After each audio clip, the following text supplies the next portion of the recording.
By the way, because we're not going to go into this one very much, can I just point out that I like the rosters that just make me laugh when I see them, Monty? Like this one, even though it's just proposed, is fucking mental. Have you seen the Nongshim one? Oh, so, yeah. guys, the Nongshim proposed roster is King and Pure Chic, Fisher, who sadly most of you won't even know, entered the shit out of the LPL when he's on EDG, Jiwoo and Lehens. That is like, Monty, that is not Nightmare Blunt rotation. That is Nightmare Int rotation. That team sounds fucking mental. To have King and Pioshik, Fisher, and Lehens at the same time just sounds so absurd. I can't even comprehend. I want to see that team play, though. It's such a nightmare. Is it better than Nongshim's team last year?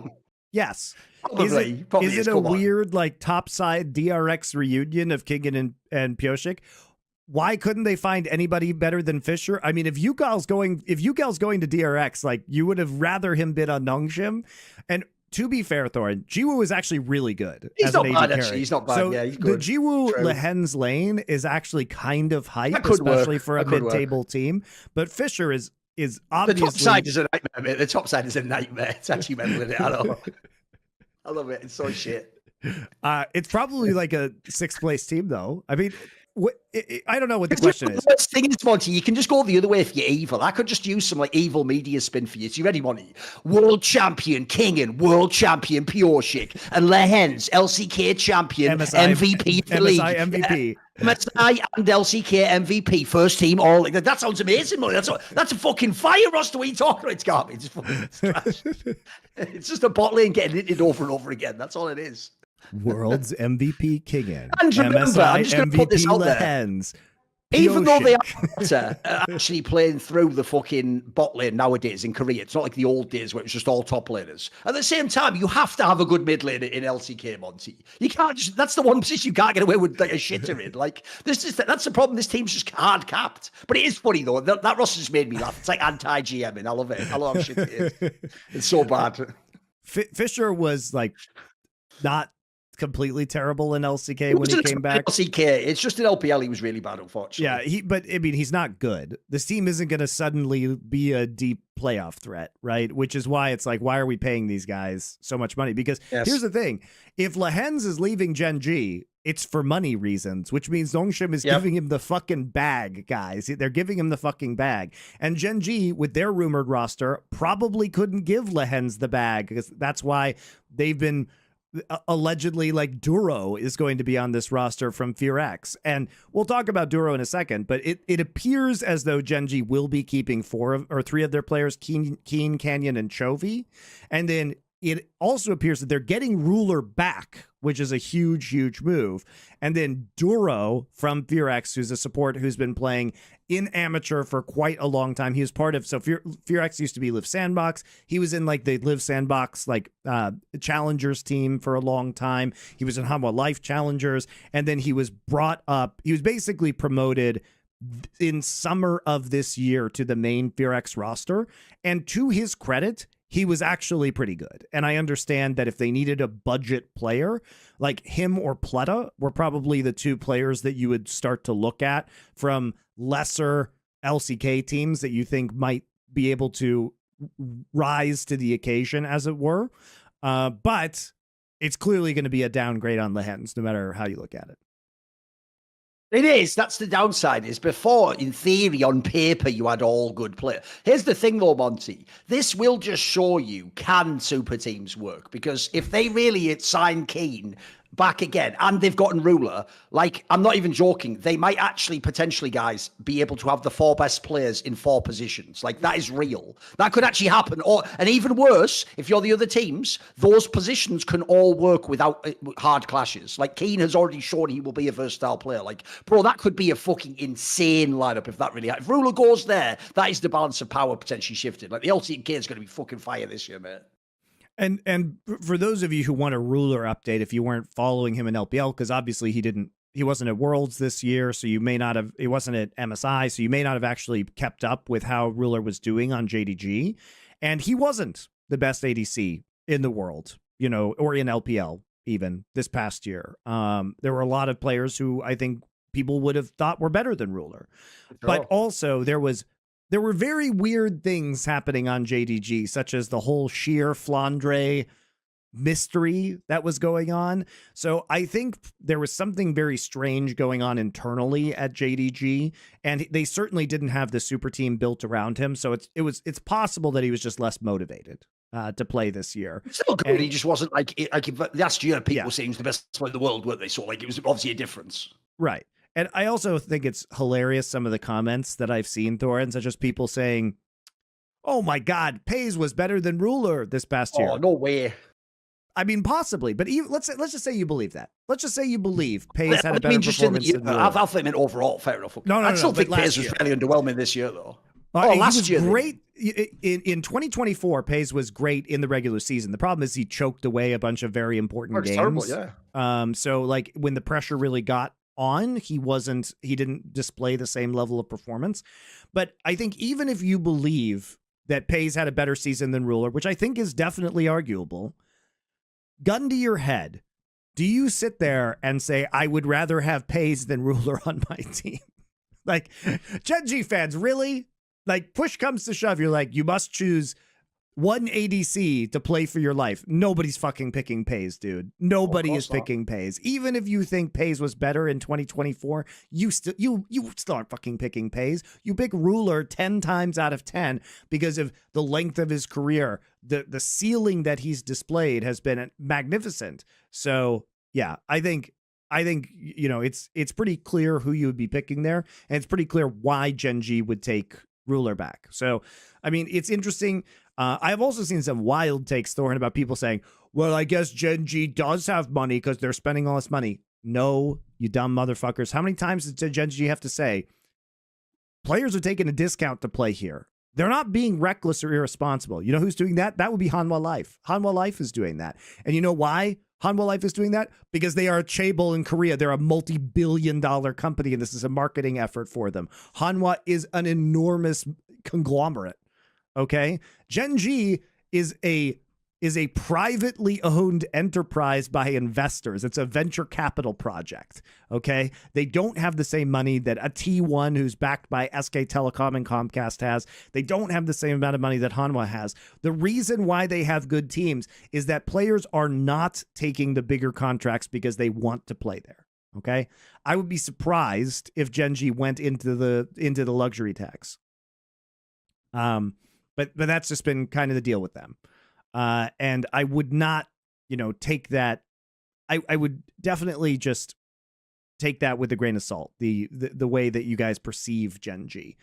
And I'm sure they had the third highest salaries and budget in LCK last year. So it's not like they're a slouch, because they have sponsors from their success. But at the same time, like, I don't think they're ever going to be the #1 budget team in the league. And I don't think they're going to be close to that either.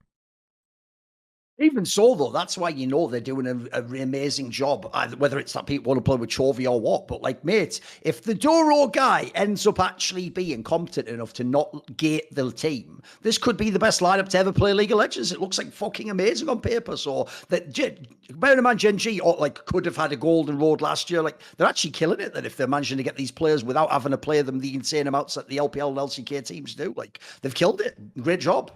Yeah, and maybe if LPL wasn't decreasing its salary cap and LPL wasn't like pulling back in terms of spend, maybe they wouldn't have been able to do this. But in a year where perhaps not all those crazy China contracts aren't available, this may have been, okay, I'll take a discount, but not that much of one, to stay on Gen.G because I get to stay in Korea and I get to stay in this team that I like and with other players that I like, right? And I get to take another stab at Worlds. Because ultimately, winning the World Championship and getting the payday from the fucking World skins is probably more money than you would ever get in your contract anyway. All right. I mean, the cut that the players get off of that is life-changing money. So that's why it's T1 and the teams get too, like T1's getting mega cuts off of that, which probably, when they win Worlds and get another skin, it probably enables them to maybe pay some of that luxury tax as well. Like it's pretty significant. So, Gen.G might be saying, well, we take a discount now, but we're going to roll the dice on finally winning that World Championship. And maybe it comes to fruition. Since you mentioned the contrast, Ruler Peyz, You know what? Here's what I love, Monty. Oh, I fucking love it. It's glorious. Because we're going to get a chance to see. Everyone out there, you know, Wolf, you know, you said Peyz was the MVP. We're going to get a chance to see if he's an MVP, mate. Because I'll tell you what, if he isn't, this fucking KT Rolster team's going nowhere, bro. Like, look at that fucking squad. Like, there's no Chovy King to carry you here, mate. There's no best jungler in the world. Look, BDD's pretty good, but you're going to have to fucking do work, Peyz, if you want to win the LCK now, bro. This is going to be uphill sledding, as they say. Not only that, but he's going to be in lane with Wei. Because remember, Lehens is a very vocal player. I think Lehens was probably responsible for a lot of Peyz's development, particularly in the laning phase. And now he's going to be the one with the rookie player in Wei. And Wei is a hyped up prospect, but he's still going to be a rookie coming into the league. BDD and Cuz, now they're coming back. The KT roster from 2023 that did very well as, you know, they've been playing together since like the Nongshim days. So they have a lot of built-in synergy. So you love to see that. And Cuz absolutely deserved to be on a better team last year. He was by far the best part of Kwangdong. And then you have Perfect and possibly Thorin on that roster. But Perfect is a player that is, you know, he was left out to dry a lot by his teammates. And I think this is also with fucking Pure Shake. Yes.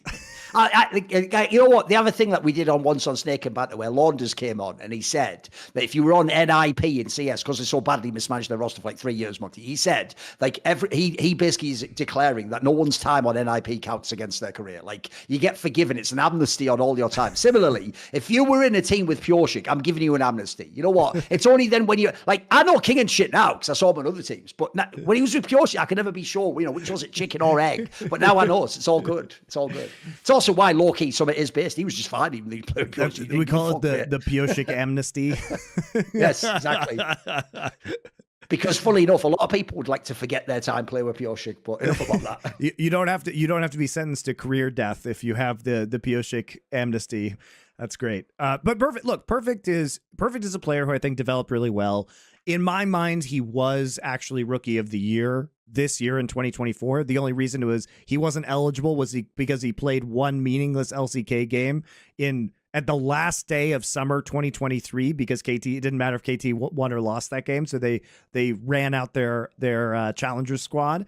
But Perfect, I think, had a better season. Lucid was good too, but I think Perfect had a better season overall. And he was often just like dealt the shittiest hand possible. Like he would get no help. He would get dove. Then the enemy team would repeatedly dive him. His own team would do nothing. And he was forced to basically like play with zero resources. He got Dyrist, except unlike Dyrist, he was actually good at playing with zero resources.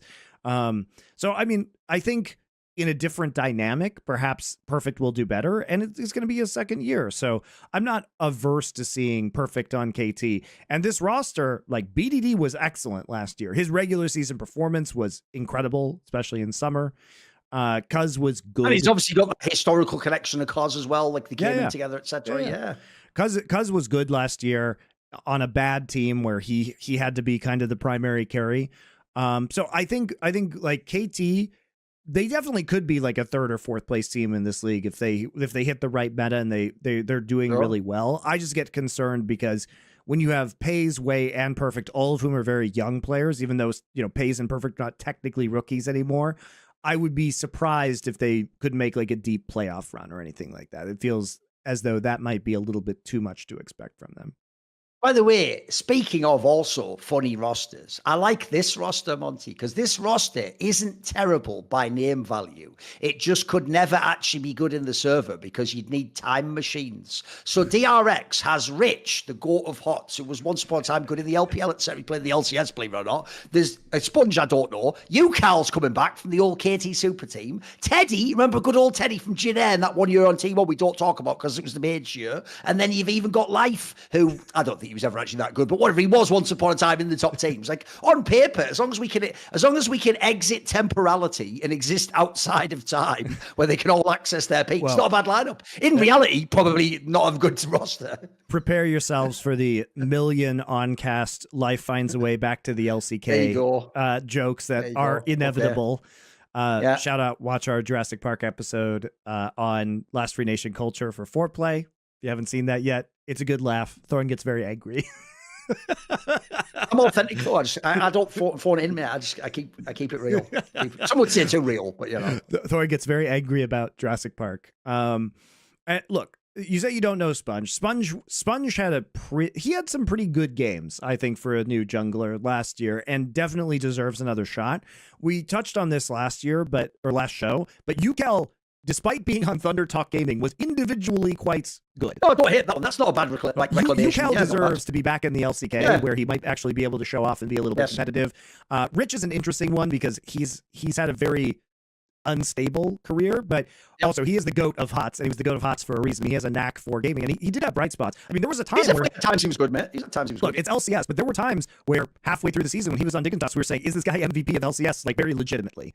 Fell off later. That's why I'm saying we had a little bit of variance in his play, but I think there's a possibility that Rich can do some interesting stuff. Teddy is still good, by the way. Teddy was actually one of the better ones. Teddy. I'll never give him up, man. Because my problem is that one year that he was in T1 was the one where it was the only time ever the bot lane was like brand new champions and fucking like ages. Like, the guy's a traditional ADC. Like, give him a break. So it's just, the problem is his style of play is just obvious, mate. He's never going to be the biggest flashiest player as he come on. Life also just took his tour through the LPL. He was on the FPX team that had Milky Way in it, and honestly, he was the second best player on that team in spring. If we're being real about the great Milky Way, like Rubble being available for support, but okay, was good. Was good. I'm going to say the good things about Life. Here are the good things that we saw in LPL. First off, he had, without his synergy with Milky Way doesn't look anywhere near as good. Oh no, for sure. His coordination with his jungler allowed Milky Way to have this exceptional split in spring. The other thing is he was playing, as you say, a lot of kill lanes, Ashe, Rumble, these kind of champions, and he was doing really well. So one of the things is Life is very smart about macro, and he's one of those players like Mickey X where if he can push or if you can unleash him on the map, he's actually very, very dangerous. Now, is he going to have that same level of threat with Sponge compared to Milky Way? Probably not. Are we going to be in a meta where he can play these like wild all-in attack supports? Maybe not. But Life actually did have a very good spring split last year, to his credit. He did exceptionally well, and that FBX team is nowhere near as hyped unless Life plays in that team. So I think Life is exciting. He's definitely an exciting support player, so I enjoy seeing him back. Do I want him on the top teams? Maybe on Gen.G. Maybe he ends up on Gen.G. Might be interesting on Gen.G. But I think, like him being on DRX at least gives me a reason to want to watch DRX, if that makes sense.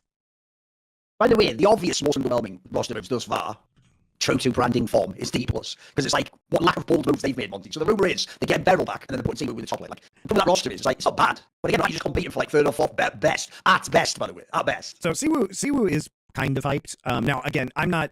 Players like Diablo and Siwu and Wei and these guys coming out of Challenger, I think Chronicle probably knows way more about these guys than I do because I don't pay much attention to Korean Challengers. So there are going to be people who are going to give you way better takes than I can give you about those players. But Beryl, I mean, Dplus fixed the problem, right? Which is that they needed some level of fucking shot calling in this team. And Beryl undoubtedly provides that. So I actually don't hate this move because if Beryl isn't going to fix that problem, then this whole roster just needs to be fired into the sun. Like, this is also, by the way, the fix you should make.